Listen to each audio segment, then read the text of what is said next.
My name is Gary Thomas. I was a member of Elem Indian Colony. Became a member in 1987 when I turned 18, and I was disenrolled in 2006.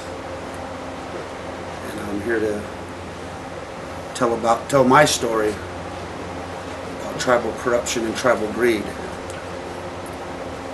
It all started in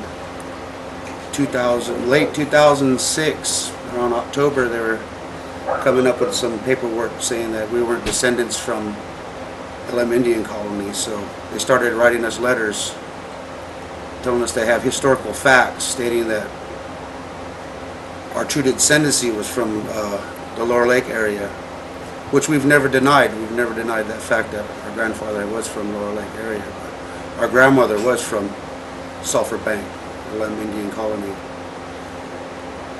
So that was the process in which they started with this. It was basically a census in 1928, and at the time my grandparents were working for Anderson Ranch.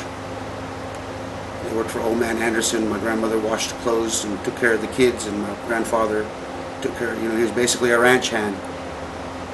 And when the Department of Interior was starting to basically count all the Indians, they just happened to be a part of the census in 1928 in the Lower Lake area. But they actually have a house on actually Elem Indian Colony, which was actually at the time was Sulphur Bank Rancheria. My whole part in tribal greed and this all corruption is that we were disenrolled. Me and my brothers and sisters, my father, who was actually born on Sulphur Bank. His first cousin, which his aunt and uncle raised him, John Kelsey and Effie Kelsey, raised my father because his parents passed away when he was young, and was raised with Loretta Kelsey, Cleta Kelsey, and so forth. So basically raised up as brothers and sisters. And Cleta, Loretta, John Kelsey, Effie Kelsey, they were all disenrolled. Even though they were passed away, they still kicked them off the roll. And recently, we found out that at the time that we were being disenrolled, that our financial officer was actually a chairwoman at Robinson Rancheria. She was the chairwoman, and then she was our financial officer.